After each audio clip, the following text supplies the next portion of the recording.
Hello दोस्तों, आप सभी का आपके अपने चैनल पीसीएस मेथड ट्रिक्स में स्वागत है। आज की इस वीडियो में अपने उसी श्रृंखला के क्रम में जो हमने घटना चक्र पूर्वावलोकन भारतीय इतिहास की श्रृंखला को जो हमने स्टार्ट किया है, उस क्रम में ये हमारा आज का 10वां वीडियो होगा, जो गुप्त एवं गुप्तोत्तर युग से संबंधित क्वेश्चन इसमें पूछे गए हैं। तो अभी तक हमने मौर्य काल और मौर्योत्तर काल को पढ़ लिया है। अब इस के क्रम में आगे हम गुप्त काल को पढ़ेंगे और उनसे संबंधित जो भी क्वेश्चन हमारे एग्ज़ाम में पूछे गए हैं, प्रीवियस ईयर में पूछे गए हैं, उन सारे क्वेश्चन को हम एक बार देखेंगे और उसका एनालिसिस करेंगे। ये घटना चक्र का जो पूर्वावलोकन श्रृंखला स्टार्ट हुई है, इससे आप सभी को आने वाले एग्ज़ाम में बहुत ही मदद साबित होगा, क्योंकि हमारे एग्ज़ाम में प्रीवियस ईयर्स का क्या महत्व है, ये अगर आप तैयारी कर रहे हैं तो हमें बताने की आवश्यकता नहीं है, क्योंकि एग्ज़ाम में प्रीवियस ईयर्स की महत्ता बहुत इम्पोर्टेंट होती है, जिससे हमें ट्रेंड एनालिसिस पता चलता है कि हमें एग्ज़ाम में किस आधार पर हमें तैयारी करना है और कैसे की तैयारी करना है। हाँ, ये हो सकता है कि आज के जो ट्रेंड है उसके हिसाब से डायरेक्टली हमारे एग्ज़ाम में उस हिसाब से क्वेश्चन नहीं आते जैसे पहले आया करते थे, लेकिन फिर भी हम प्रीवियस ईयर से यह जान पाते हैं कि हमें किस आधार को रख कर कैसे तैयारी करना है और किस सब्जेक्ट से, किस टॉपिक से हमें क्या पढ़ना है, क्योंकि टॉपिक बहुत लंबा होता है। तो हमें ये पता होना चाहिए कि हमें किस टॉपिक से कितना पढ़ना है। तो आइए समय को ज़्यादा वेस्ट ना करते हुए अपने क्वेश्चन की ओर बढ़ते हैं। इस क्रम में जो हमारा आज का क्वेश्चन है, क्वेश्चन नंबर 1, वो जो है, गुप्त वंश ने डैश अवधि में शासन किया। तो गुप्त वंश का शासन कब है? तो ये जो है गुप्त वंश का शासन 275 से 550 ईस्वी तक गुप्त वंश का शासन रहा है। इस वंश की स्थापना जो है 275 ईस्वी में श्रीगुप्त ने की थी, किंतु गुप्त वंश का प्रथम शक्तिशाली शासक जो थे वो चंद्रगुप्त थे। चंद्रगुप्त जो कि 319 से 500 ईस्वी के बीच में इनका काल रहा है। इसने अपनी महत्ता को पूर्वजों के विपरीत महाराजाधिराज की उपाधि को इन्होंने धारण किया था। महाराजाधिराज की उपाधि इन्होंने धारण किया। तो इस प्रकार हमारा जो सही आंसर हो जाएगा ऑप्शन नंबर ए। ठीक है, आइए नेक्स्ट क्वेश्चन की ओर बढ़ते हैं। आज इस क्रम में हमारा नेक्स्ट क्वेश्चन है, निम्नलिखित शासकों में से किस एक ने 4 अश्वमेधों का संपादन किया था? तो 4 अश्वमेधों का संपादन किसने किया था? प्रवरसेन प्रथम ने किया था। प्रवरसेन प्रथम ने किया था। इसी वंश के जो प्रवरसेन द्वितीय थे, उन्होंने एक बुक की रचना की थी, यानी एक ग्रंथ की रचना की थी। उसका नाम था सेतुबंध। सेतुबंध नाम थी। ठीक है, तो चलिए ये सेकंड क्वेश्चन हो गया। नेक्स्ट क्वेश्चन की ओर बढ़ते हैं। हमारा नेक्स्ट क्वेश्चन जो है, भारत का नेपोलियन किसे कहा जाता है? तो भारत का नेपोलियन किसे कहा जाता है? इतिहासकार विसेंट स्मिथ की रचना एक है, the early history of India. उसमें समुद्रगुप्त को वीरता और विजयों के मुक्त होकर उसे भारत का नेपोलियन कहा गया है। तो हमारा अगर ऑप्शन देखें तो ऑप्शन नंबर डी जो है सही आंसर हो जाएगा, समुद्रगुप्त। नेक्स्ट क्वेश्चन है क्वेश्चन नंबर 4, प्राचीन भारत का नेपोलियन किसे कहा गया है? तो अभी हमने पढ़ के आया, समुद्रगुप्त को प्राचीन भारत का नेपोलियन कहा गया है। ठीक है, किसने कहा है ये भी आपको याद रखना है, क्योंकि एग्जाम में ये भी पूछने की संभावना बनी रहती है। नेक्स्ट क्वेश्चन है, निम्नलिखित में से किस गुप्त शासक का एक अन्य नाम देवगुप्त था? समुद्रगुप्त, चंद्रगुप्त द्वितीय, कुमारगुप्त या उपयुक्त में से कोई नहीं। तो अगर हम बात करें जो गुप्त वंश के जो चंद्रगुप्त द्वितीय थे वो विक्रमादित्य का एक अन्य नाम देवगुप्त मिलता है। उनके अन्य नाम देवराज और देवश्री भी मिलते हैं। तो इस हिसाब से हमारा जो सही आंसर हो जाएगा आंसर नंबर 2 बी, चंद्रगुप्त द्वितीय। ठीक है, नेक्स्ट क्वेश्चन की ओर बढ़ते हैं। हमारा नेक्स्ट क्वेश्चन नंबर 6, प्रथम गुप्त शासक जिसने परम भागवत की उपाधि ली। तो परम भागवत की उपाधि किसने ली? तो नालंदा एवं गया के ताम्रपत्रों के अनुसार हमें ये ज्ञात होता है कि समुद्रगुप्त वो प्रथम गुप्त शासक था जिसने परम भागवत की उपाधि ली। तो हमारा जो सही आंसर हो जाएगा ऑप्शन नंबर बी, समुद्रगुप्त। कुछ पुस्तकों में परम भागवत की उपाधि धारण करने वाला पहला शासक चंद्रगुप्त द्वितीय को भी बताया गया है, लेकिन लोक सेवा आयोग लोक सेवा आयोग ने भी इस प्रश्न का उत्तर जो है चंद्रगुप्त द्वितीय माना है। लेकिन यूजीसी की अगर हम बात करें, यूजीसी की बात करें तो इसका आंसर जो है समुद्रगुप्त माना है। तो इस हिसाब से हमारा जो आंसर हो जाएगा वो समुद्रगुप्त हो जाएगा। तो आप के एग्जाम में देख लीजिएगा ऑप्शन जिस हिसाब से होगा सब चंद्रगुप्त द्वितीय और समुद्रगुप्त, तो आप उससे अकॉर्डिंग आंसर लगाइएगा। ठीक है, नेक्स्ट क्वेश्चन की ओर बढ़ते हैं। ऐसे ही क्वेश्चन में विवाद होते हैं, फिर बाद में वैकेंसी और जो है कोर्ट कचहरी के चक्कर में फंस जाती है, तो स्टूडेंट को नुकसान होता है। ठीक है, नेक्स्ट क्वेश्चन की ओर चलते हैं।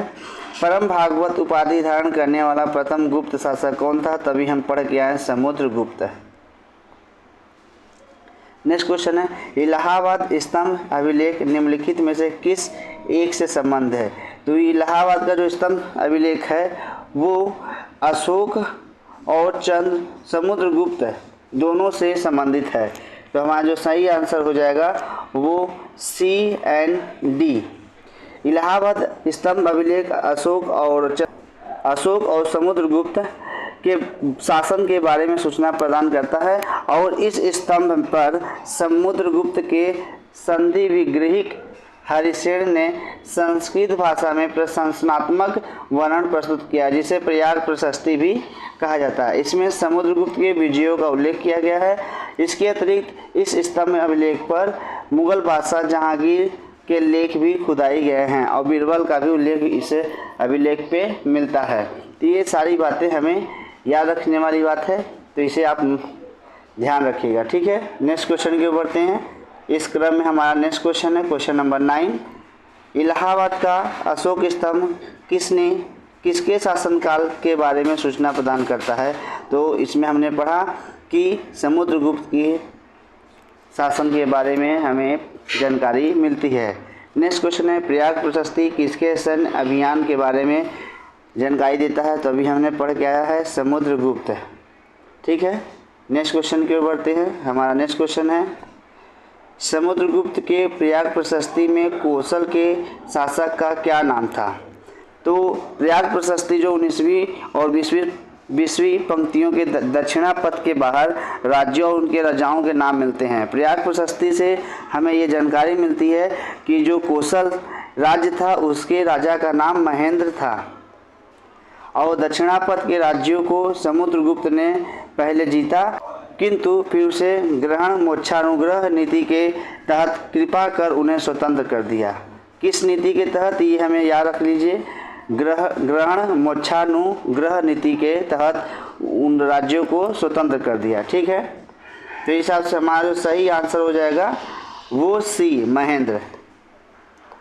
नेक्स्ट क्वेश्चन है क्वेश्चन नंबर 12। समुद्रगुप्त के प्रयाग प्रशस्ति वाले स्तंभ पर निम्नलिखित में से किसका लेख मिलता है? तो प्रयाग प्रशस्ति से किसका लेख मिलता है? अभी हमने ऊपर क्वेश्चन पढ़ के आया, जहांगीर और बीरबल दोनों के बारे में पता चलता है। ठीक है, नेक्स्ट क्वेश्चन की ओर हम बढ़ते हैं। हमारा नेक्स्ट क्वेश्चन जो है, पृथ्विया प्रथम वीर उपाधि थी। तो जो इतिहासकार तेज प्रताप शर्मा जो है उनके पुस्तक the political history of the imperial Gupta's में यह उल्लेख किया गया है कि समुद्रगुप्त ने अश्वमेघ यज्ञ किया, उस जिसके बाद उसने व्यायामा प्रतिरथ की उपाधि ग्रहण की थी। ये किसकी पुस्तक में हमें जानकारी मिलती है? तेज प्रताप शर्मा की पुस्तक से। तेज प्रताप शर्मा की पुस्तक political history of imperial Gupta's, जिसका अर्थ है कि ऐसा व्यक्ति जिसका पृथ्वी पर कोई प्रतिबंधी न हो। ठीक है, तो ये हमारा जो सही आंसर हो जाएगा वो चंद्रगुप्त द्वितीय, Samudragupta, option number A. Next question की ओर बढ़ते हैं। हालांकि अगर हम बता दें कि इस क्वेश्चन को उत्तर प्रदेश लोकसभा ने अपने संशोधित उत्तर पत्र में इस प्रश्न के मूल्यांकन को बाहर कर दिया था कुछ विवाद के कारण। पहले जो आंसर की जारी किया था उसमें उन्होंने यही सही माना था, बाद में उसको चेंज कर दिया। ठीक है, नेक्स्ट क्वेश्चन की ओर बढ़ते हैं। क्वेश्चन नंबर 15, हरिसेन समुद्रगुप्त के दरबार का प्रसिद्ध कवि था। तो ये हमारा सही है।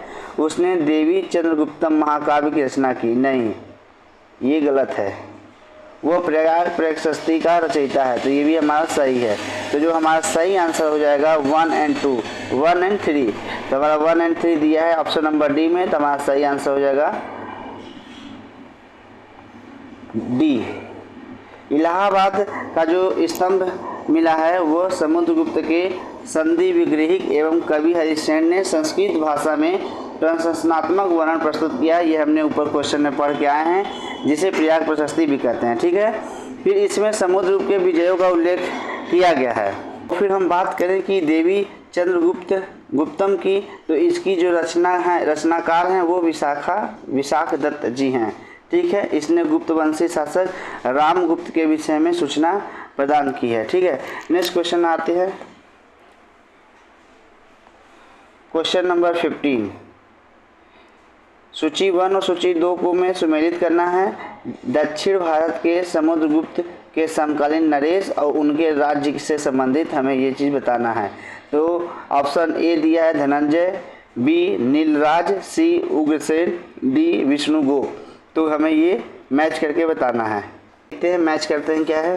तो जो दक्षिण भारत के समुद्रगुप्त के समकालीन नरेश धनंजय थे, ये हमें पता है कुशतलपुर उस राज्य के राजा थे। तो हमारा ऑप्शन ए का सी तीसरे से मैच कराते हैं।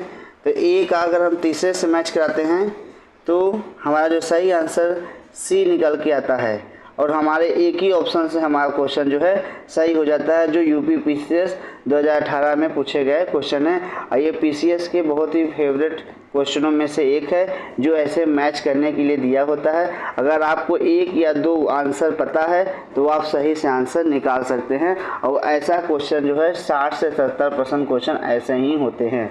ठीक है, तो धनंजय किसे कुशतलपुर, और नीलराज अवभुक्त, और उग्रसेन पालक्का, और विष्णुगुप्त कांची। ठीक है, नेक्स्ट क्वेश्चन के बढ़ते हैं। हमारा नेक्स्ट क्वेश्चन जो है क्वेश्चन नंबर 16, दिल्ली की कुव्वत उल इस्लाम मस्जिद के प्रांगण में उन्नत प्रसिद्ध लौह स्तंभ किसकी स्मृति में है? तो ये जो है चंद्र की स्मृति में है। ऑप्शन नंबर बी चंद्र की स्मृति में है। दिल्ली में जो मेहरौली नामक स्थान है, मेहरौली लौह स्तंभ लेख प्राप्त हुआ है, जो वर्तमान में कुव्वत उल इस्लाम मस्जिद के प्रांगण में स्थित है। इसमें चंद्र नामक किसी राजा की उपलब्धियों का वर्णन किया गया है, जिसका समीकरण गुप्त वंशीय शासक चंद्रगुप्त द्वितीय से बताया जाता है। एक मान्यता के अनुसार अगर हम बात करें तो 410 ईस्वी में चंद्रगुप्त द्वितीय विक्रमादित्य के समय मेहरौली लौह स्तंभ उदयगिरी पहाड़ियों के पास विष्णुगिरी में स्थित था, और चंद्रगुप्त द्वितीय विष्णु के उपासक थे। ये भी हमें याद रखना है, चंद्रगुप्त द्वितीय जो थे विष्णु के उपासक थे। ठीक है, और विष्णु का जो वाहन है वो कौन क्या है? वो गरुड़ है। नेक्स्ट क्वेश्चन आते हैं, क्वेश्चन नंबर 17, किस गुप्त शासक ने अपने बड़े भाई की हत्या कर सत्ता प्राप्त की? तो ये जो है चंद्रगुप्त द्वितीय। चंद्रगुप्त द्वितीय जो हैं समुद्रगुप्त के पश्चात उनका पुत्र रामगुप्त शासक बना था, लेकिन शकों के आक्रमण में असक्षम थे। वो सक्षम विरोध न कर पाने का, यानी कि वो असक्षम थे, जिससे रामगुप्त की हत्या कर चंद्रगुप्त द्वितीय ने उसकी पत्नी ध्रुव देवी से विवाह कर सत्ता को हासिल कर लिया। ठीक है, नेक्स्ट क्वेश्चन की ओर आते हैं। हमारा क्वेश्चन नंबर कौन सा है? 18। क्वेश्चन नंबर 18 हम थोड़ा इसे इरेज कर लेते हैं। चलिए, क्वेश्चन नंबर 18, कौन सा राजवंश हुणों के आक्रमण से अत्यंत विचलित हुआ? तो ये जो था गुप्त वंश ही था जो हुणों के आक्रमण से अत्यंत विचलित हुआ। हुणों का जो पहला भारतीय आक्रमण गुप्त सम्राट स्कंदगुप्त के शासनकाल में हुआ। स्कंदगुप्त के हाथों वे बुरी तरह पराजित हुए। यह आक्रमण एक धावा मात्र रहा और देश के ऊपर इसका कोई तात्कालिक प्रभाव नहीं पड़ा, किंतु परोक्ष रूप से गुप्त साम्राज्य के पतन की गति यहीं से स्टार्ट हो गई, यहीं से तेज हो गई।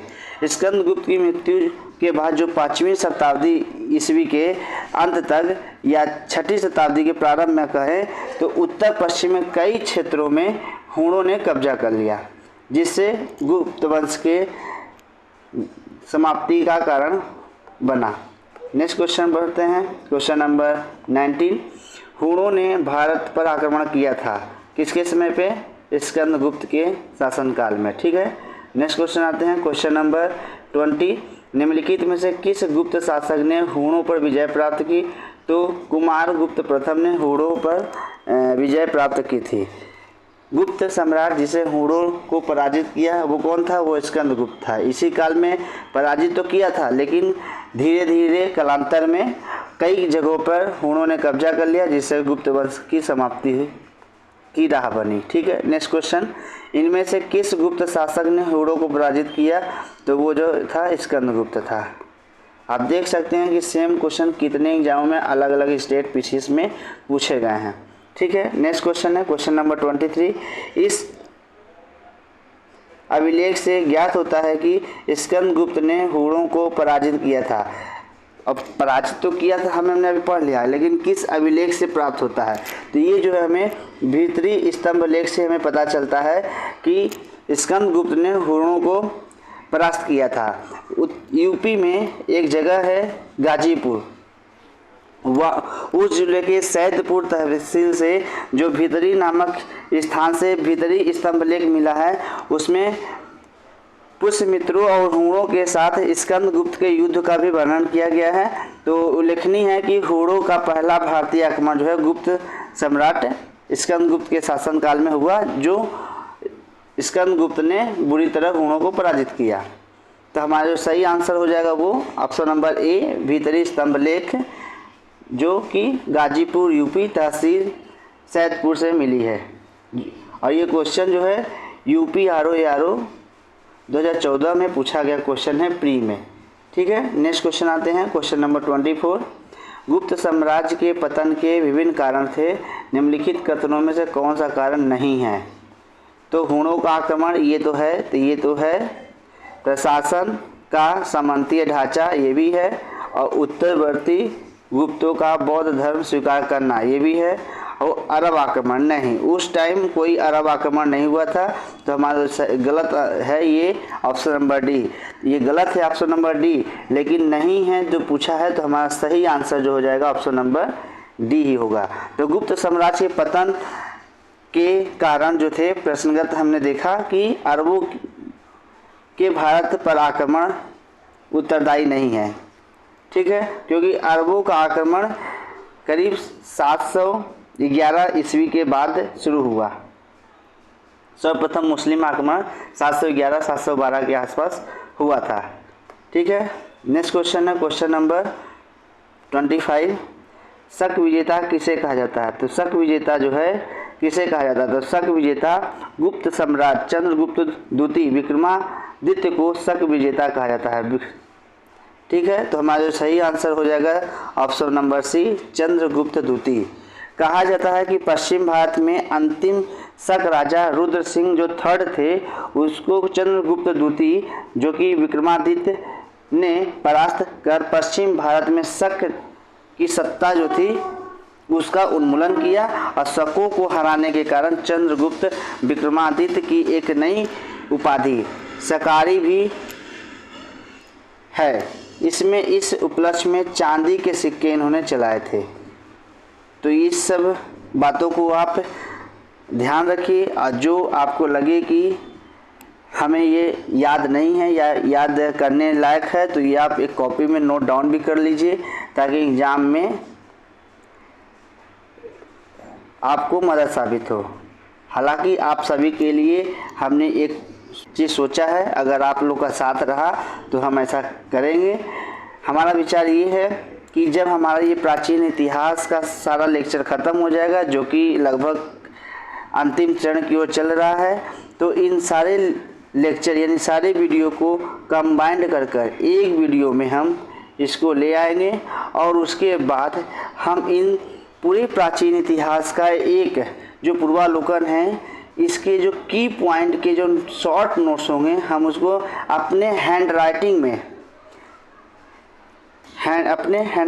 में इसको राइट नाउ करके एक उसका अलग से एक वीडियो बनाकर आप सभी को दे देंगे, ताकि एग्ज़ाम से पहले जब आपको रिवीजन करने की बात हो तो इतने सारे वीडियो को ना देखना पड़े, और आप उस छोटे से वीडियो जो कि करीब 2 घंटे का करीब वीडियो हो, मैं कोशिश करूंगा 2 से 2.5 घंटे का वीडियो हो, और उस वीडियो में पूरे प्राचीन भारत का जो समरी सार होगा, जो प्रीवियस ईयर से संबंधित जो हम पूर्वावलोकन पढ़ रहे हैं, इसी का सार करेंगे। तो आप लोग को ये प्लान मेरा कैसा लगा आप लोग बताइएगा ज़रूर, और वीडियो को देखते रहिए, और अपने दोस्तों को इस वीडियो को शेयर कीजिए, और चैनल को सब्सक्राइब कराइए, चैनल को सपोर्ट कीजिए। आप सभी के लिए हमने ये प्रयास जारी रखेंगे। तो ठीक है, आइए नेक्स्ट क्वेश्चन की ओर बढ़ते हैं। हमारा नेक्स्ट क्वेश्चन कौन सा है? Question number 27। चंद्रगुप्त द्वितीय के संदर्भ में निम्नलिखित में से कौन सा सही है? चंद्रगुप्त द्वितीय के बारे में शक विजय के संदर्भ में सबसे सबल प्रमाण इस नरेश की रजत मुद्राएं मिली हैं। तो हमने अभी पढ़ा कि इन्होंने चांदी के सिक्का जो है चालू किया था शक को हराने के बाद। तो हमारा जो पहला स्टेटमेंट जो है वो सही है। दूसरा है इन मुद्राओं की तौल लगभग 33 ग्रेन था। तो ये भी हमारा जो है सही स्टेटमेंट है। तो हमारा दोनों स्टेटमेंट सही है, तो ऑप्शन नंबर ए जो है 1 और 2 दोनों सही होगा। तो ऑप्शन नंबर ए सही है। ठीक है, नेक्स्ट क्वेश्चन की ओर बढ़ते हैं। Question number 28। शकों पर विजयोपरांत चंद्रगुप्त द्वितीय ने निम्न में से किस धातु के सिक्के चलाए? तो हमने अभी क्या पढ़ा, चांदी के सिक्के चलाए थे। ये देखिए MPPCS 23 में पूछा गया प्रश्न है। प्रसिद्ध चीनी यात्री फाहियान ने किसके शासनकाल में भारत की यात्रा की थी? तो ये जो है चंद्रगुप्त द्वितीय के काल में ही भारत की यात्रा किया था। ठीक है, नेक्स्ट क्वेश्चन हमारा क्या है? क्वेश्चन नंबर 30 है। चंद्रगुप्त द्वितीय ने अपनी पुत्री प्रभावती कुमारी का विवाह किस राजवंश में कर अपनी स्थिति को और सुदृढ़ किया था? तो ये जो है वाकाटक वंश से किया था। तो लिच्छवी कदम्ब वंश, ऑप्शन नंबर सी हमारा दिया है वाकाटक वंश। तो हमारा सी सही आंसर हो जाएगा। ठीक है, नेक्स्ट क्वेश्चन जो है क्वेश्चन नंबर 31। प्रभावती गुप्त शासिका थी। तो ये किसकी थी? वाकाटक वंश की थी। तो वाकाटक वंश में चंद्रगुप्त विक्रमादित्य की पुत्री थी। प्रभावती जो थी गुप्त शासक चंद्रगुप्त विक्रमादित्य की पुत्री थी। इसका विवाह जो है वाकाटक शासक रुद्रसेन द्वितीय से हुआ था। लेकिन रुद्रसेन द्वितीय की मृत्यु हो गई। उसके पश्चात उसका जो पुत्र था वो अल्पवयस्क था। तो इस कारण प्रभावती जो है गुप्त शासक की शासिका के रूप में कार्य करने लगी। ठीक है, नेक्स्ट क्वेश्चन की ओर बढ़ते हैं। हमारा क्वेश्चन नंबर है, थोड़ा सा ये PDF विजुअल थोड़ा कम होगा, आप लोग मैनेज कर लीजिए।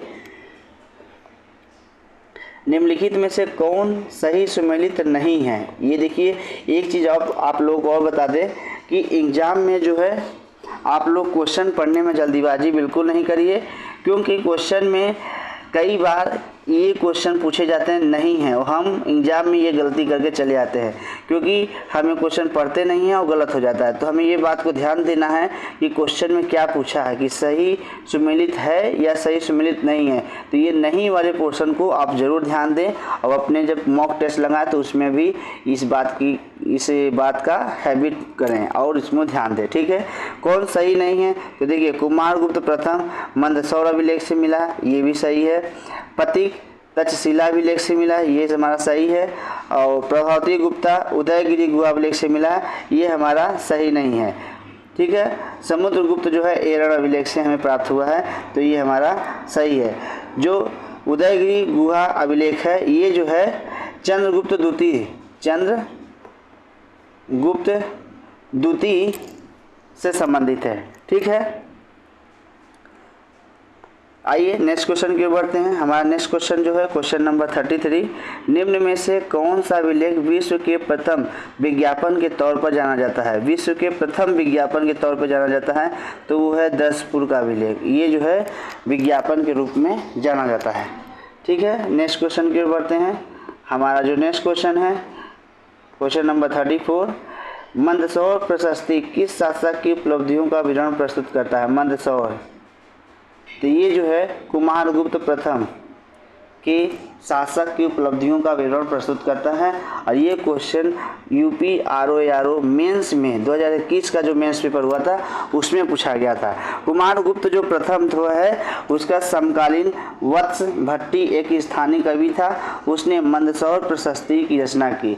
मंदसौर प्रशस्ति कुमारगुप्त से संबंधित उनकी उपलब्धियों का विवरण प्रस्तुत करता है। इस प्रशस्ति में तंतुवाय या पटवाय श्रेणी का वर्णन किया गया है, वहीं साथ ही सूर्य मंदिर के वर्णन से उस नगर में प्रचलित सूर्योपासना की धार्मिक भावना को तथा मालवा में प्रचलित शिखर युक्त प्राचीन मंदिरों की वस्तुगत विशेषताओं का भी निरूपण इसमें किया गया है।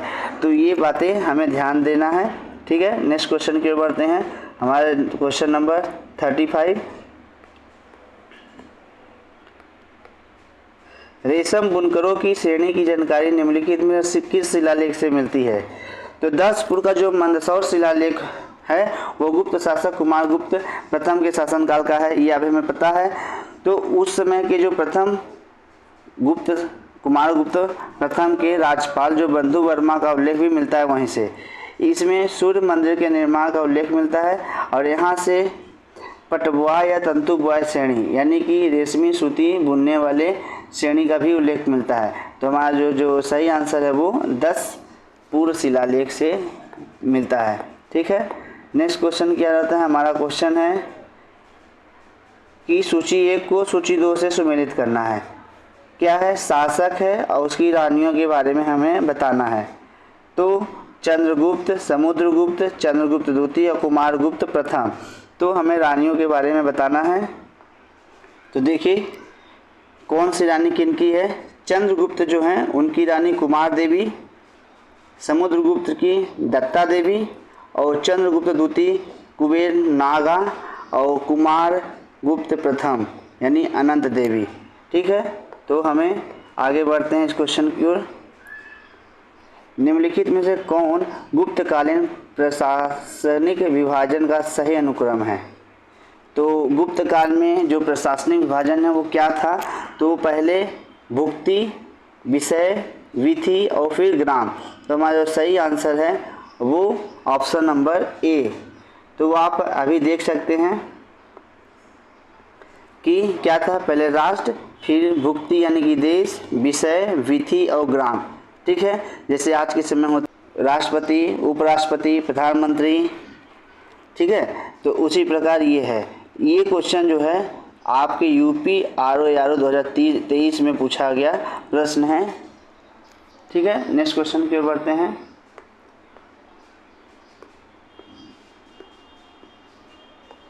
हमारा जो नेक्स्ट क्वेश्चन है क्वेश्चन नंबर 39, गुप्त काल में उत्तर भारतीय व्यापार निम्नलिखित में से किस एक पतन से संचालित होता है?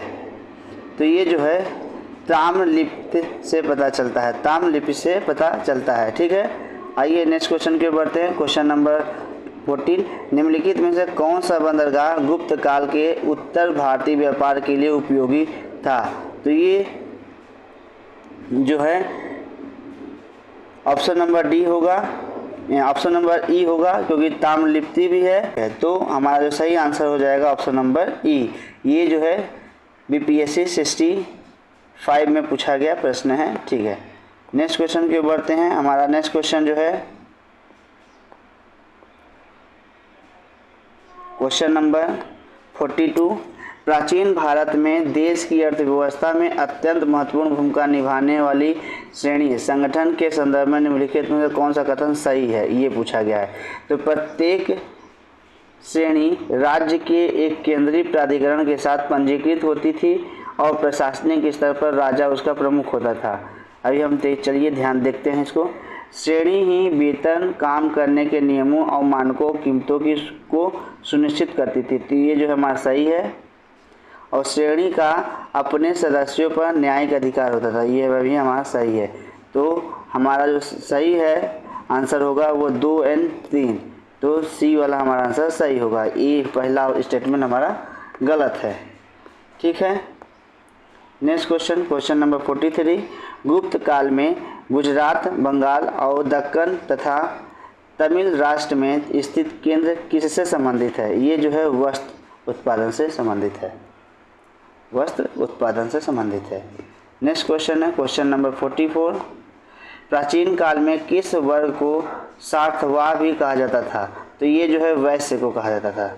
जो वैश्य मतलब की कहने का यह अर्थ है कि अमरकोश के जो टीकाकरण क्षीर स्वामी ने लिखा है कि पूंजी द्वारा व्यापार करने वाले पांथों को या कि मतलब पांथों को यानी कि व्यापारियों का अगुआ हो वह सार्थवाह कहलाता था। ठीक है, नेक्स्ट क्वेश्चन की ओर बढ़ते हैं। क्वेश्चन नंबर 45, निम्नलिखित में से कौन गुप्त काल में अपनी आयुर्विद्या विषयक रचना के लिए जाना जाता है? तो आयुर्विद्या विषयक रचनाकार के लिए जाना जाता है। तो इसके लिए अगर हम बात करें, जो सुश्रुत को सल क्रिया का जनक कहा जाता है, सुश्रुत को सल क्रिया का जनक कहा जाता है। ये काशी के रहने वाले थे और इनका काल जो है लगभग 600 ईसा पूर्व माना जाता है। और शौनक ऋग्वैदिक कालीन ऋषि थे और शूद्रक जो थे गुप्तकालीन नाटककार थे, साहित्यकार थे। ठीक है, और सौमिल्य की बात किया जाए तो ये गुप्तकालीन नाटककार थे जिसे कालिदास ने भास और कविपुत्र के साथ याद किया है। इस प्रकार गुप्त काल में औषधि के क्षेत्र में उपयुक्त में से किसी ने कार्य नहीं किया। चूँकि गुप्त काल का प्रारंभ 275 ईस्वी में हुआ है, हमने ऊपर बताया, जो श्रीगुप्त ने इसकी स्थापना की, जो सुश्रुत के मान्य काल से बाद का है। इसलिए सुश्रुत को गुप्त काल के समकालीन मानना उचित नहीं होगा। ठीक है, नेक्स्ट क्वेश्चन की ओर बढ़ते हैं।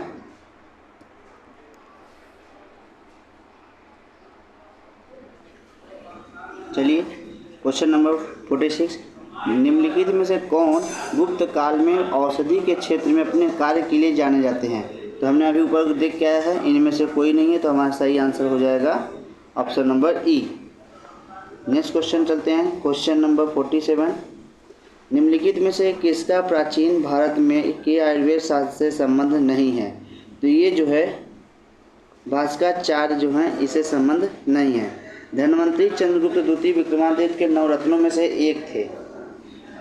धन्वंतरी की अगर हम बात करें तो ये जो चंद्रगुप्त द्वितीय थे विक्रमादित्य, उनमें 9 रत्नों यानी कि चंद्रगुप्त विक्रमादित्य के राज दरबार में 9 रत्न थे, उनमें से एक थे ये धन्वंतरी।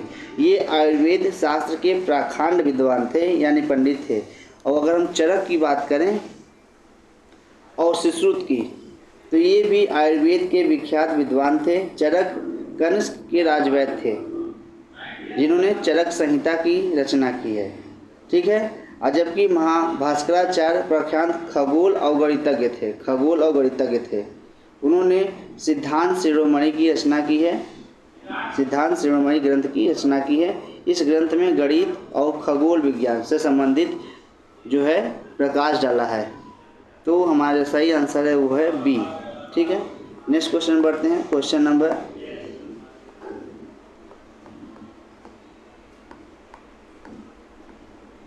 क्वेश्चन नंबर 50, भारतीय यात्रा में फायान ने एक हॉस्पिटल का उल्लेख किया है, यानी अस्पताल का उल्लेख किया है, वह स्थित है, तो वो पाटलिपुत्र में। चीनी यात्री फायान गुप्त काल में भारत आया। उसने उल्लेख किया है कि पाटलिपुत्र नगर में धनिकों ने एक बड़े अस्पताल की स्थापना की थी, जहां निर्धन लोगों का निःशुल्क यानी फ्री में दवाएं और भोजन उपलब्ध कराया जाता था। यहाँ देश भर से जो बीमार व्यक्ति थे वो या रोगी थे वो इलाज कराने आते थे। ठीक है, नेक्स्ट, चंद्रगुप्त के 9 रत्नों में से निम्न में से कौन फलिक ज्योतिष से संबंधित था? तो ये जो था छपड़क थे, छपड़क। चंद्रगुप्त द्वितीय यानी कि विक्रमादित्य के कुशल शासक की प्रशंसा चीनी यात्री फायान ने की है। इनमें जो नवरत्न की प्रसिद्धि उस समय थी सर्वकालीन रही है। नवरत्नों में सर्वोत्कृष्ट महाकवि कालिदास थे, जबकि छपड़क रत्न फलिक ज्योतिषी के विद्वान थे।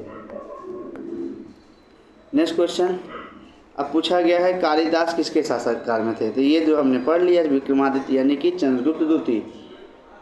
फिर इनमें से किसी ने पहली बार यह व्याख्या की कि पृथ्वी के अपनी धुरी पर घूमने के कारण प्रतिदिन सूर्योदय या सूर्यास्त होता है। तो ये जो है किसने किया था? आर्यभट्ट ने। इन्होंने ही जीरो यानी कि इन्होंने ही शून्य के बारे में ही भी खोज किया था। ठीक है, ये बहुत बड़े गणितज्ञ थे। ठीक है, नेक्स्ट क्वेश्चन आते हैं, क्वेश्चन नंबर 54, अधोलिखित में कौन गुप्तकालीन स्वर्ण मुद्रा है? तो ये जो दिनार है, गुप्त काल में स्वर्ण मुद्रा को दिनार और चीनी यात्री फायान के अनुसार लोग दैनिक क्रय विक्रय के लिए कौड़ियों का इस्तेमाल करते थे। ठीक है, नेक्स्ट क्वेश्चन, गुप्त स्वर्ण मुद्रा को कहा जाता था? अभी हमने क्या पढ़ा? दिनार, option number B. Question number 57, निम्नलिखित में से किस गुप्त शासक ने सर्वप्रथम सिक्के जारी किए थे? तो ये जो थे चंद्रगुप्त प्रथम थे। चंद्रगुप्त प्रथम जो है सर्वप्रथम सिक्के जारी किए थे, और चंद्रगुप्त प्रथम से के पूर्व शासकों ने जैसे कि श्रीगुप्त और घटोत्कच द्वारा सिक्के जारी करने का कोई साक्ष्य नहीं मिला है। समुद्रगुप्त द्वारा भी कई प्रकार के सिक्के जारी किए गए थे, परंतु इसका काल चंद्रगुप्त प्रथम के बाद आता है। ठीक है, समुद्रगुप्त का। नेक्स्ट क्वेश्चन, गुप्त काल में निम्नलिखित संस्कृत नाटकों में स्त्री और शूद्र बोलते थे, प्राकृतिक भाषा में बोलते थे। गुप्त काल में अगर गुप्त काल में लिखित संस्कृत नाटकों में स्त्री और शूद्र जो है प्राकृतिक भाषा में बोलते थे, जबकि उच्च वर्ण के लोग संस्कृत भाषा में बोलते थे। ठीक है, क्वेश्चन नंबर 59, प्रतिशता का प्रथम अभिलेखीय साक्ष्य कहाँ मिला है? तो ये एरम में मिला है, सती प्रथा का। यह अभिलेख 510 ईस्वी का है, जिसमें गोपराज नामक सेनापति की पत्नी के सती होने का उल्लेख मिला है। किसके? गोपराज सेनापति थे, उनके पत्नी का सती होने का उल्लेख मिला है। ठीक है, गुप्त संवत की स्थापना किसने की थी? ये जो है चंद्रगुप्त प्रथम ने की थी। चंद्रगुप्त प्रथम ने की थी 319 ईस्वी में। नेक्स्ट क्वेश्चन है, सम्राट और उसके जो विरुद्ध हैं उससे यानी उसकी उपाधि जो है उनसे मैच कराना है। तो हम पढ़ते हुए क्या आ रहे हैं? एक कि चंद्रगुप्त द्वितीय क्या थे? विक्रमादित्य, यानी कि सी का ऑप्शन 4 से मैच करा लेते हैं। अशोक जो थे क्या थे?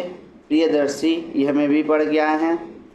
और स्कंदगुप्त जो थे वो परम क्रमांक की उपाधि ली थी, और समुद्रगुप्त जो है क्रमादित्य की उपाधि ली थी। ठीक है, तो इस हिसाब से देख लीजिए, हमारा जो सही आंसर आएगा वो option number C, Ashok Priyadarshi यानी प्रियदर्शी, समुद्रगुप्त पर क्रमांक, और चंद्रगुप्त द्वितीय विक्रमादित्य, और स्कंदगुप्त क्रमादित्य। ठीक है, नेक्स्ट क्वेश्चन की ओर बढ़ते हैं। हमारा क्वेश्चन नंबर 62, नगरों का क्रमिक पतन किस काल की एक महत्वपूर्ण विशेषता है? ये गुप्त काल की। गुप्त काल में नगर क्रमिक पतन की ओर अग्रसर हुआ। समुद्र संपूर्ण गंगा घाटी में जो शहर पहले अत्यंत समृद्ध अवस्था में थे, उसमें से अधिकांश को गुप्त काल में या तो त्याग दिया गया या आवासन में पर्याप्त विघटन हुआ। पाटलिपुत्र जैसा प्रमुख नगर हेनसांग के आगमन तक अपनी प्रतिष्ठा जो है खो चुका था, और मथुरा जैसा प्रमुख नगर या कुम्हरार, सोनपुर, सोहगौरा और उत्तर प्रदेश के गंगा घाटी अनेक महत्वपूर्ण केंद्र इस काल में हास हुए, इसके प्रमाण प्रस्तुत करते हैं। ठीक है, नेक्स्ट क्वेश्चन की ओर बढ़ते हैं। हमारा नेक्स्ट क्वेश्चन जो है, किस शासक वंश ने मंदिरों और ब्राह्मणों को सबसे अधिक ग्राम जो है अनुदान में दिए थे? तो ये भी गुप्त वंश में ही दिया गया था सबसे ज़्यादा। ठीक है, प्राचीन भारत में किस वंश का शासनकाल स्वर्ण युग कहा जाता है? तो ये जो है गुप्त वंश को स्वर्ण युग कहा जाता है। नेक्स्ट क्वेश्चन क्या आते हैं, निम्न में से किस काल में स्त्रियों की पुरुषों से बराबरी थी? तो बराबरी के हिसाब से कभी भी बराबरी नहीं थी, न गुप्त काल में, न मौर्य काल में, न चोलों के काल में। तो हमारा सही आंसर होगा डी। जबकि ऋग्वैदिक काल को अगर छोड़ दें तो प्राचीन भारत के इतिहास में स्त्रियों की स्थिति जो है दिन प्रतिदिन घटते ही चली आई, यानी कि अच्छी नहीं रही। गुप्त, मौर्य और चोल काल में भी स्त्रियों की स्थिति जो है संबंधित कुछ समिति प्रसंगों को छोड़ दिया जाए तो उसकी स्थिति जो है दयनीय रही है। और अगर बात करें स्त्रियों और पुरुषों से बराबरी की तो वो किसी भी काल में नहीं रही है। तो हमारा सही आंसर हो जाएगा वो B, sorry option D. Next question है, गुप्त युग में भूमि राजस्व की दर क्या थी? तो ये जो था उपज का 6वां भाग था, उपज का 6वां भाग था। गुप्त अभिलेखों में भूमि कर को उद्रंग या भागकर कहा गया है, उद्रंग या भागकर।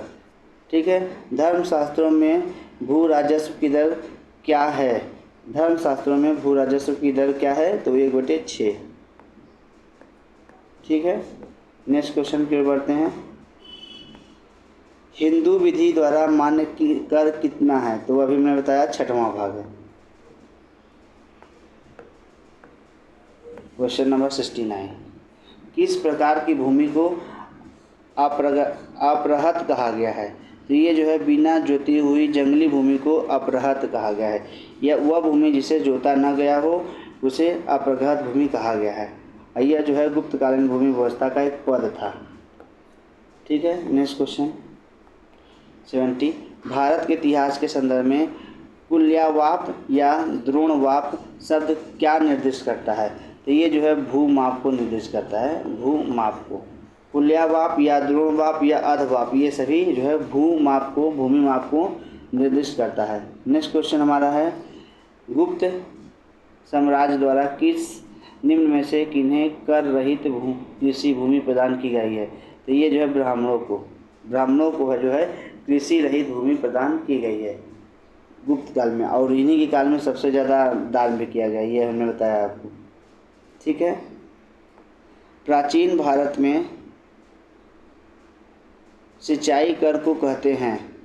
प्राचीन भारत की बात करें तो सिंचाई कर को उदक भोग कहा जाता था, उदक भोग कहा जाता था।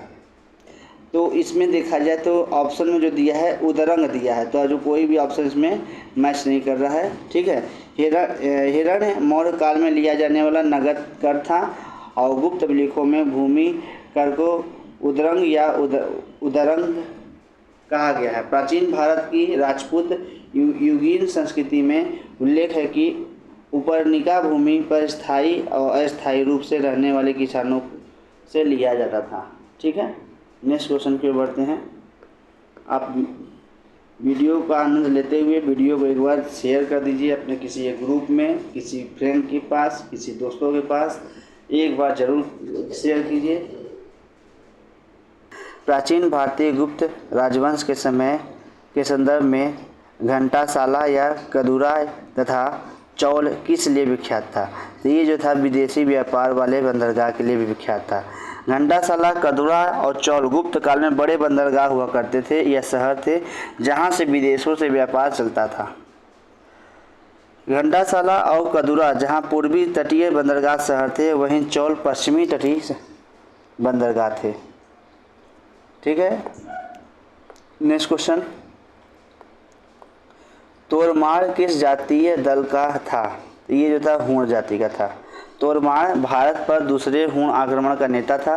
मध्यकाल की अगर बात करें तो एरन नामक स्थान से वराह प्रतिमा का पर खुदा हुआ उसका लेख मिला है, जिससे ही हमें पता चलता है कि धन्य विष्णु उसके शासनकाल में प्रथम वर्ष में उसके सामंत था।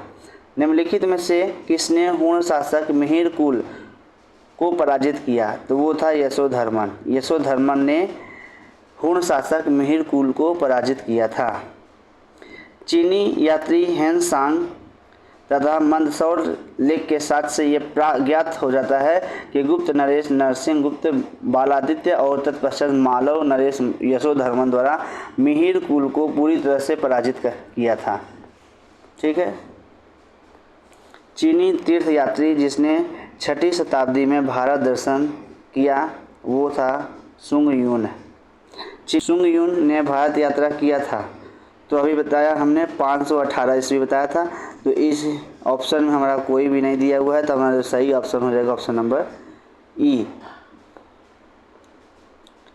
नेक्स्ट क्वेश्चन, चीनी स्रोत के अनुसार श्रीलंका के शासक मेघवर्मन ने गया में बौद्ध मंदिर बनाने की अनुमति के लिए निम्नलिखित में से किस गुप्त राजा के पास एक मिशनरी को भेजा था? वो जो है वो समुद्रगुप्त के पास भेजा था। समुद्रगुप्त के समकालीन श्रीलंका के सिंघल का राजा यानी शासक मेघवर्ण या मेघवर्मन था, जो चीनी यात्री से पता चलता है कि मेघवर्मन ने समुद्रगुप्त के पास एक उपहार सहित एक दूत को भेजा था, जो गुप्त नरेश की आज्ञा से उसने बोधि वृक्ष के उत्तर में श्रीलंका के बौद्ध भिक्षुओं के लिए एक भव्य विहार का निर्माण कराया। ठीक है, नेक्स्ट क्वेश्चन, निम्नलिखित कथनों को ध्यान दीजिए। गुप्त सम्राट स्वयं के लिए दैवीय अधिकारों का दावा करते थे। ठीक है, तो ये हमारा सही है। उनका प्रशासन नितांत केंद्रीकृत था, ये नहीं सही है। उन्होंने भूमिदान की परंपरा को विस्तारित किया, ये भी सही है। तो हमारा सही आंसर हो जाएगा 1 और 3। 1 और 3 जो है ऑप्शन नंबर सी में दिया हुआ है, तो हमारा सही आंसर हो जाएगा 1 और 3 सी। नेक्स्ट क्वेश्चन,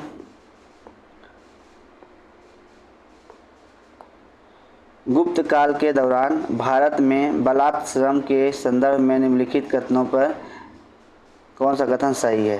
तो इसे राज्य के लिए आय का स्रोत, जनता द्वारा दिया जाने वाला एक प्रकार कर माना जाता था, तो ये जो है हमारा सही हो जाएगा। लेकिन आज के कानून के हिसाब से बलात् श्रम अवैध है। ठीक है, नेक्स्ट क्वेश्चन की ओर बढ़ते हैं। हमारा नेक्स्ट क्वेश्चन जो है 82,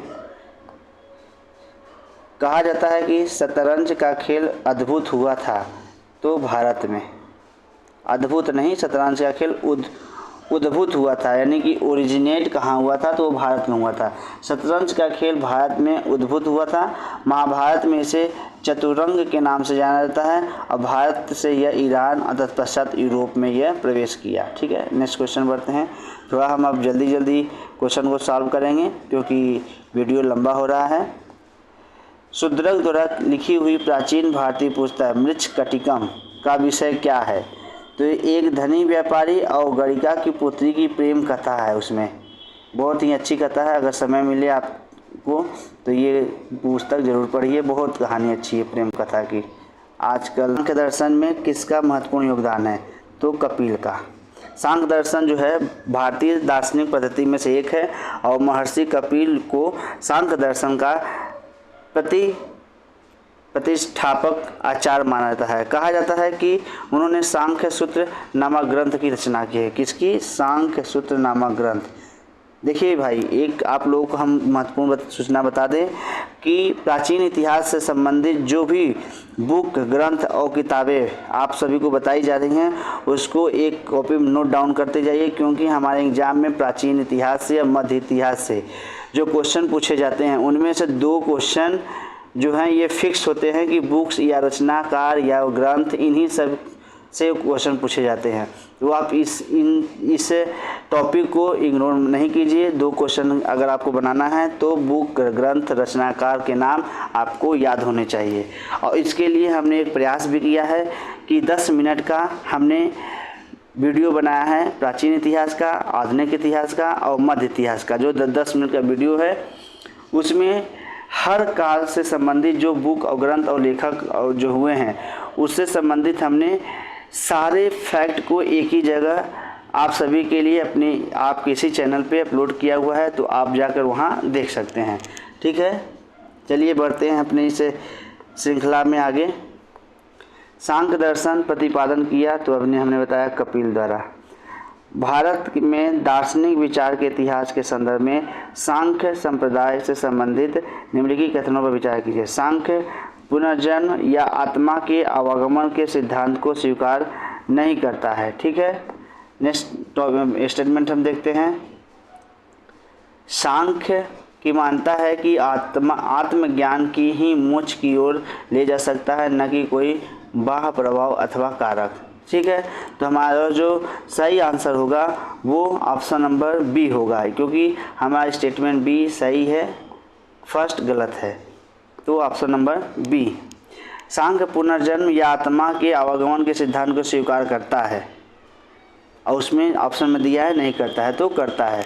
सांख्य दर्शन में अज्ञानता को ही दुखों का कारण तथा आत्मज्ञान को उनसे मुक्ति का एकमात्र उपाय बताया गया है, अतः विकल्प बी सही होगा। ठीक है, नेक्स्ट क्वेश्चन। निम्नलिखित कथनों को पढ़िए तथा सही विकल्प को चुनिए। ठीक है, कपिल सांख्य पद्धति के सबसे पुराने प्रणेता, ये हमारा सही है। कपिल यह मानते थे कि किसी व्यक्ति का जीवन प्रकृति की शक्ति द्वारा गढ़ा जाता है, किसी दैवी सत्ता द्वारा नहीं, ये भी हमारा सही है। तो ऑप्शन नंबर ए जो है सही होगा। ठीक है, नेक्स्ट क्वेश्चन की ओर बढ़ते हैं। योग दर्शन के प्रतिपादक कौन है? ये पतंजलि हैं। योग दर्शन के प्रतिपादक कौन है? पतंजलि है। क्वेश्चन नंबर 90, योग के आविष्कारक थे, तो अभी हमने बताया पतंजलि। निम्नलिखित में से कौन एक अष्टांग योग का अंश नहीं है?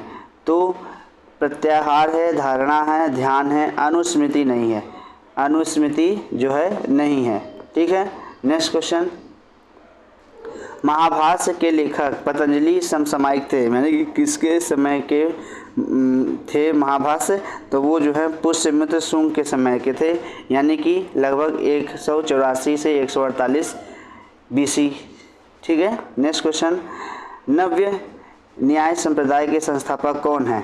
नव्य न्याय के संस्थापक की बात किया जाए तो मिथिला के प्रसिद्ध तर्कवादी उदयन या उदयाचार्य न्याय दर्शन के प्रख्यात विद्वान थे। उनकी रचना जो है कुसुमांजलि ने नव्य न्याय दर्शन का मूल स्रोत माना जाता है।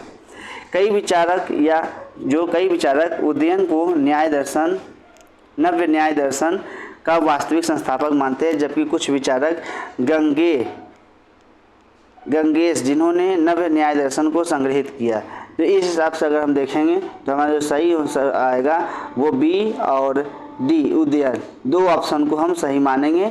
तो आप एग्जाम में आप देखिएगा कौन सा ऑप्शन दिया है, उसके हिसाब से आप आंसर टिक करेंगे। ठीक है, नेक्स्ट क्वेश्चन है।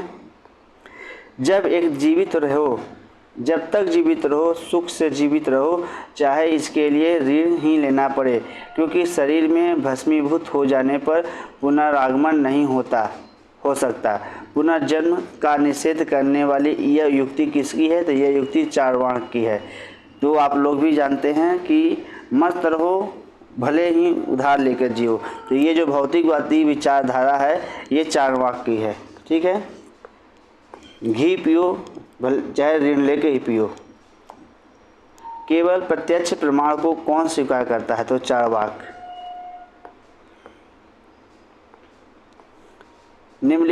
अधोलिखित में से कौन एक चार्वाक के अनुसार सर्वोच्च मूल्य है? तो वो है काम।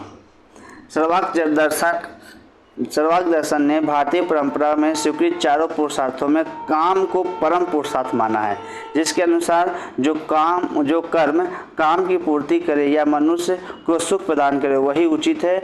चार्वाक के अनुसार अर्थ सुख प्राप्ति का साधन है। उल्लेखनीय है कि चार्वाक दर्शन में सुख से तात्पर्य इंद्रिय सुख से लिया गया। चार्वाक दार्शनिक प्रणाली है, तो चार्वाक जो है लोकायत प्रणाली भी कहलाती है। लोकायत प्रणाली को भी चार्वाक दार्शनिक प्रणाली कहते हैं। चार्वाक दार्शनिक प्रणाली एक भौतिकवादी दर्शन है। ठीक है, नेक्स्ट क्वेश्चन है, न्याय दर्शन को प्रचारित किया किसने? गौतम ने। न्याय दर्शन का प्रवर्तक गौतम ने किया। अक्षपाद भी कहा जाता है। न्याय का शाब्दिक अर्थ है तर्क या निर्णय। न्याय दर्शन में 16 पदार्थों या तत्वों का अस्तित्व स्वीकार किया गया है। न्याय दर्शन का मूल ग्रंथ गौतम कृत यानी न्याय सूत्र है। चलिए नेक्स्ट चलते हैं। न्याय दर्शन के संस्थापक हैं गौतम। न्याय दर्शन का प्रवर्तक हैं गौतम। न्याय दर्शन के प्रवर्तक हैं गौतम। देख रहे हैं? नेक्स्ट क्वेश्चन है, चलती बढ़ते हैं क्वेश्चन की ओर। ये देख लीजिए, न्याय दर्शन गौतम, सांख्य दर्शन कपिल, वैशेषिक कणाद और पूर्व मीमांसा जैमिनी। मीमांसा के प्रणेता है जैमिनी, अभी हमने बताया। ठीक है, नेक्स्ट चलते हैं। सूची 1 सूची 2 दर्शन और मोक्ष प्राप्त करने के तरीके। न्याय दर्शन, मीमांसा, सांख्य दर्शन, वेदांत। ठीक है, तो न्याय दर्शन जो है किससे है? तार्किक चिंतन से। मीमांसा किससे है? वैदिक अनुष्ठान से संबंधित है। और सांख्य दर्शन जो है वास्तविक ज्ञान का अभिग्रहण, और वेदांत जो है आत्मज्ञान से संबंधित है। तो हमारा जो सही आंसर है इसमें ए का फोर्थ, तो ए का फोर्थ जो है हमारा बी दिया हुआ है, तो आंसर नंबर बी। ठीक है, नेक्स्ट क्वेश्चन की ओर बढ़ते हैं। क्वेश्चन नंबर 104, निम्नलिखित में से कौन सा युग्म सही सुमेलित है? वैशेषिक पतंजलि, तो ये नहीं सही है। न्याय दर्शन गौतम, तो हमारा जो सही आंसर होगा बी।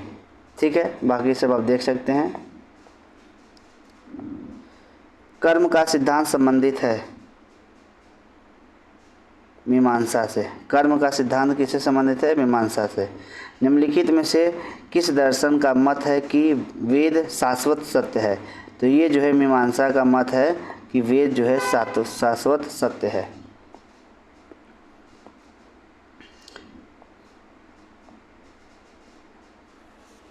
अपूर्व का सिद्धांत संबंधित है मीमांसा से। आज के लेक्चर के हम अंतिम चरण में चल रहे हैं, तो आपसे एक बार फिर हम कहेंगे कि वीडियो को एक ग्रुप में ज़रूर शेयर करें, अपने दोस्तों के साथ शेयर करें। ठीक है, निम्न में से किस भारतीय दर्शन ने परमाणु सिद्धांत का प्रतिपादन किया? तो वो है जो वैशेषिक।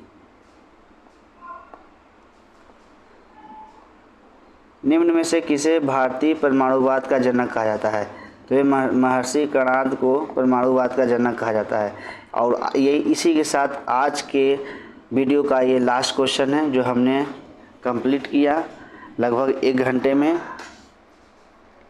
तो आप सभी से हम यही अनुरोध करेंगे कि मैं एक छोटा सा प्रयास किया हूँ इसमें, जहाँ तक मेरी जानकारी है, जहाँ तक हमने जो पढ़ा है, जो मेरे इतने 2-3 सालों 4 सालों का जो अनुभव है वो आप सभी को मैं दे रहा हूँ, जिससे मुझे भी कुछ जानने को मिले, मुझे भी कुछ सीखने को मिले। क्योंकि आप ही की तरह मैं भी हूँ, मैं कोई बड़ा टीचर नहीं हूँ, आप ही की तरह मैं एक स्टूडेंट हूँ जो पिछले 3 सालों में 4 सालों में लगभग हमने जो सीखा है वही आपको दे रहे हैं, ताकि हम भी आपसे कुछ सीख सकें और आप भी हमसे कुछ सीख सकें। तो हमारे वीडियो लेक्चर में जो भी आपको कमी लगे वो आप कमेंट बॉक्स में कमेंट करिए, हम उसको दूर करने की कोशिश करेंगे। और आपको ये चैनल जो है मेरा नहीं है, आप ही का चैनल है, तो आप इस चैनल को अपना समझ के इसको सपोर्ट कीजिए, प्रमोट कीजिए, दोस्तों के साथ ग्रुप में शेयर कीजिए और खुद को चैनल पर बने रहिए। उसके लिए बेल आइकन को ऑन करिए ताकि हम वीडियो डालें तो आपका नोटिफिकेशन आपको जल्द से जल्द आपके पास पहुंच जाए। ठीक है, यही बस चाह है आप सभी से। आप सभी के से मैं इतना ही उम्मीद करता हूं कि आप मुझे सपोर्ट करेंगे। मेरे चैनल को सब्सक्राइब कीजिए। बहुत बहुत धन्यवाद। Thank you so much.